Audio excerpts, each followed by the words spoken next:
evening, everyone. My name is Kyle Mefford. This is my good friend. And I'm Aaron Prado. There we go. And this is our friend, the Phantom high-speed camera, version 4.3 and 4.2. But Aaron, what can the Phantom do? Well, one of the great benefits of the Phantom camera is you can capture motion for a very short period of time, but for very high speeds. Mm-hmm. So with this camera, what are some of the uses that come along with this camera?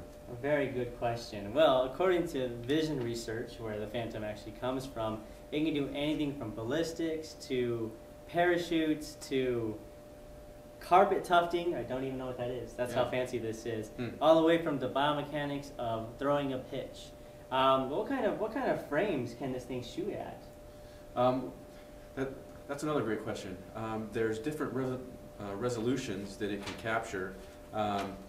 The highest resolution is 800 by 600. It goes all the way down to 32 by 32. Fancy. Not really sure what those numbers actually mean. We'll get into that later. Yeah, definitely. How many frame rates can it shoot at? That's another good question. It goes from, let me see here, 1,000 frames per second. That's a lot. All the way up to 90,000 frames per second. That is intense. Yeah, very intense. Wow, that is amazing. Well, you know what? I think it's probably a good time to show these people how to set this thing up. What do you think? I agree. Let's go for it. All right, let's go. Oh, hello there. I'm sorry, I don't know if you heard, but I just did over 1,000 of these weights. 1 kilogram to be exact.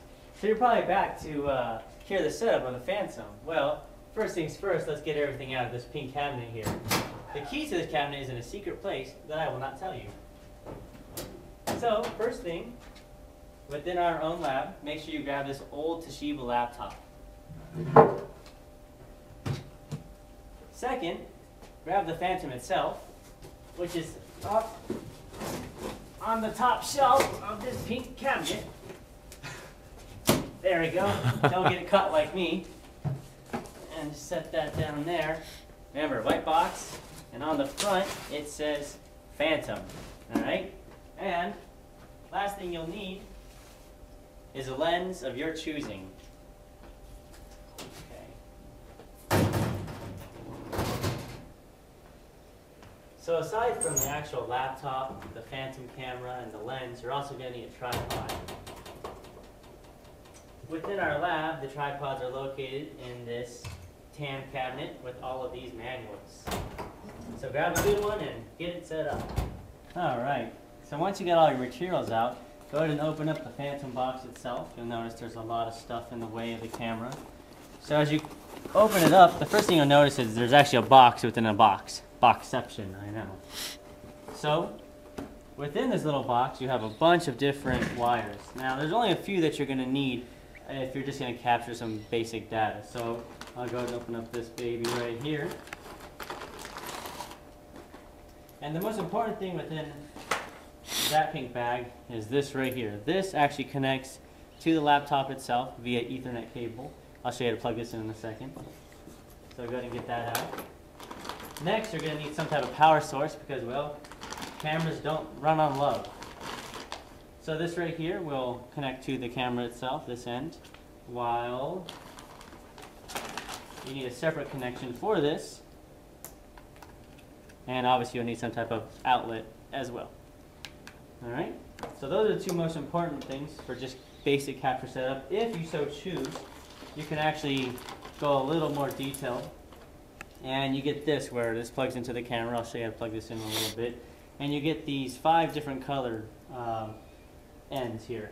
And so according to the box within the box, the red is actually a trigger. So you can actually trigger the camera to capture something from somewhere else. You can use a square wave or something of that nature. So, and the other ones I don't quite know, so I'm not going to go into them.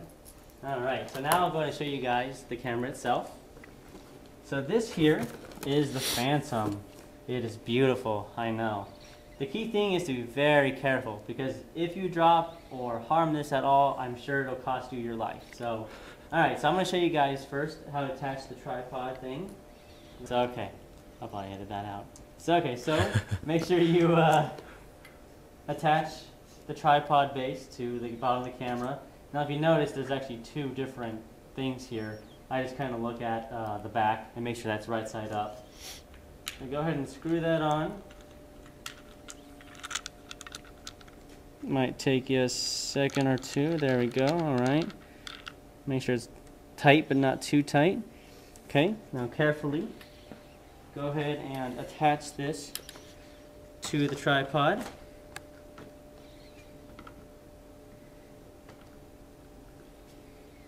You're probably better at this than I am. All right, there we go.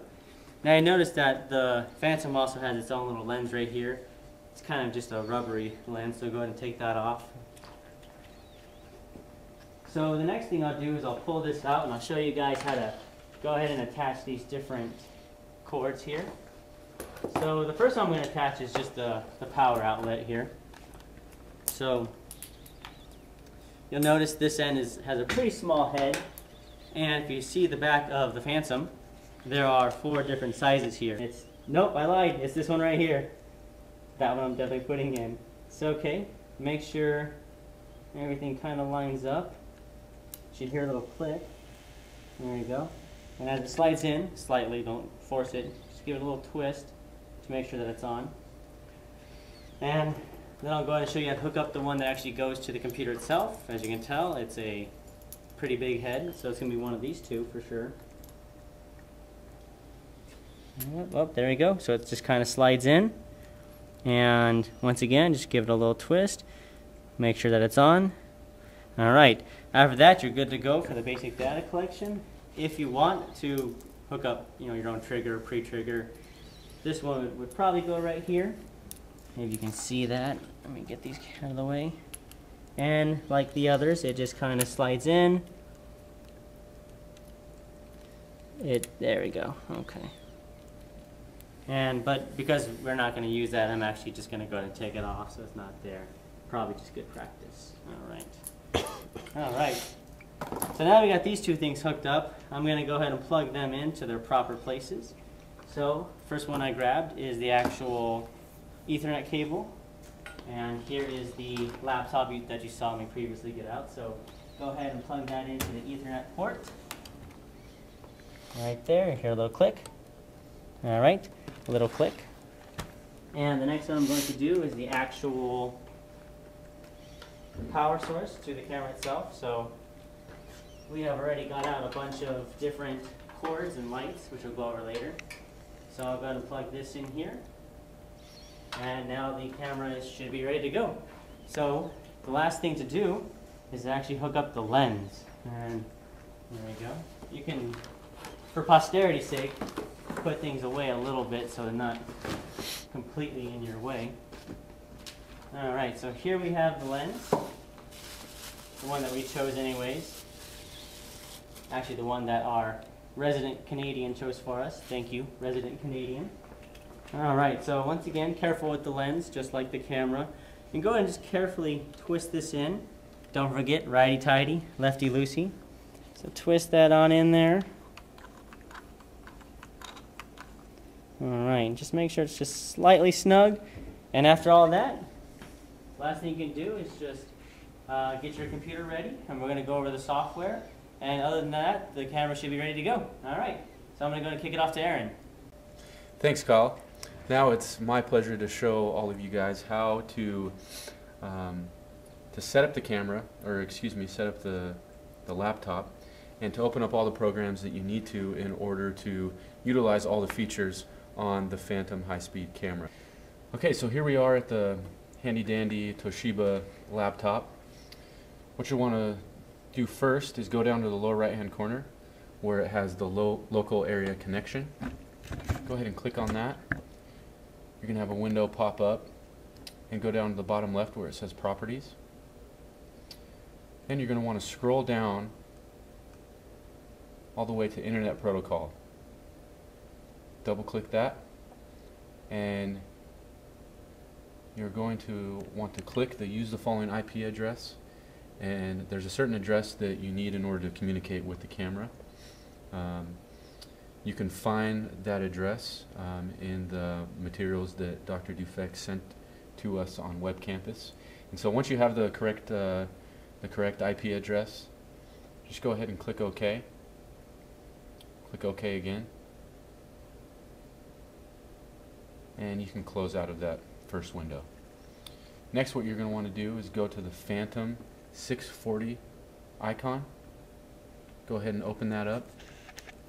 And there's going to be a warning box that comes up. Just go ahead and click No. And now you're going to have a blank screen. In order to get started, you're going to want to go to the top left, click on Acquisition, Setup and Recording, and now we have our preview screen. And what this is doing right now is, I don't know if you can see this, but it's showing us what the camera is currently seeing. So there's Kyle's lovely arm right there. And what we'll do next is show you how to set up your data collection, and also how to play around with the software within the Phantom to really focus in on what you're trying to look at, all the different factors, the different things you can change within the camera to really get what you need. Okay, so here we are again in the preview tab. As you can see, there's an image that the camera is collecting currently. Now what you can do is, if you go over to the right side of the image, there are different settings that you can kind of play around with that are going to change how the camera is receiving the image.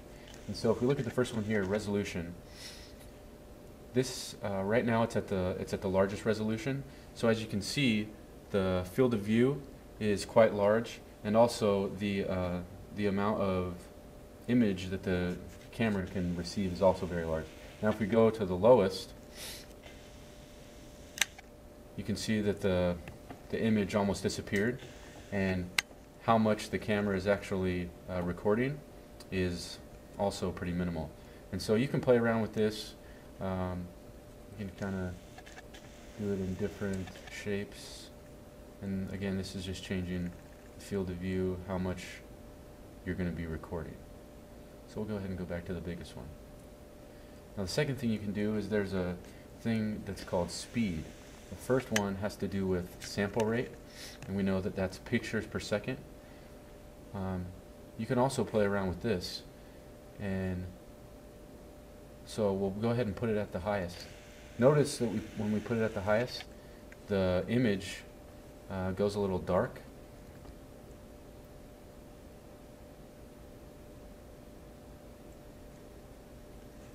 So we'll go ahead and go down to the lowest one. And now it has a lot more light.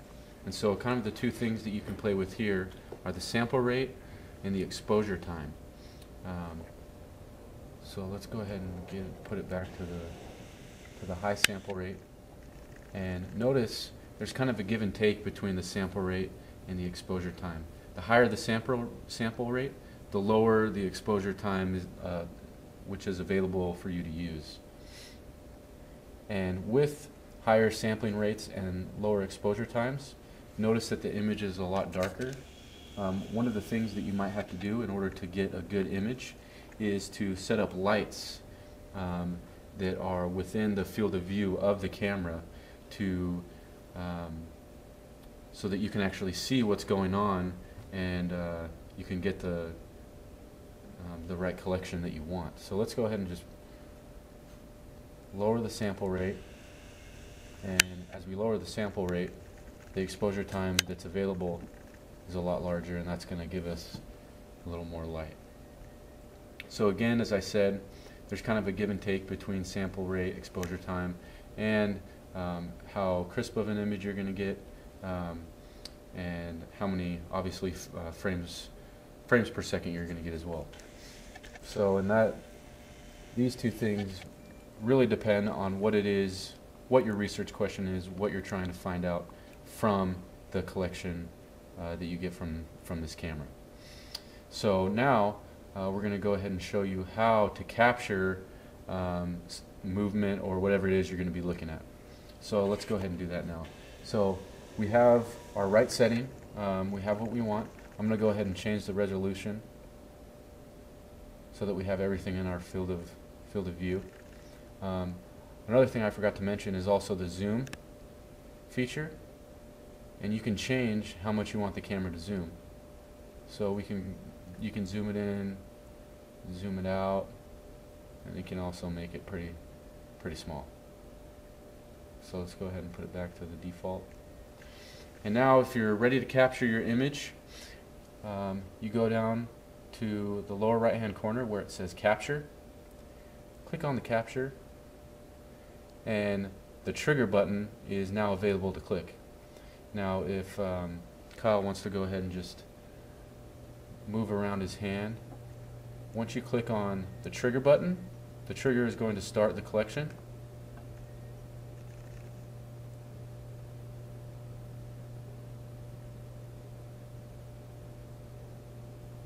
So now we're collecting the image, and when it's done, go down to the bottom and click OK. So after you click OK, it's going to pop up another window here, which is going to allow you to view what it is that you just captured. If you come over to the right hand side, you can, you have a play, a pause, you can go frame by frame, you can go fast forward. So let's just go ahead and play what we captured, and you can see there's Kyle waving his arm.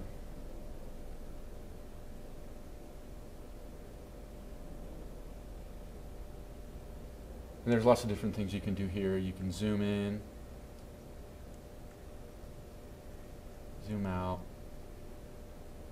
You can isolate the motion that you really want to get.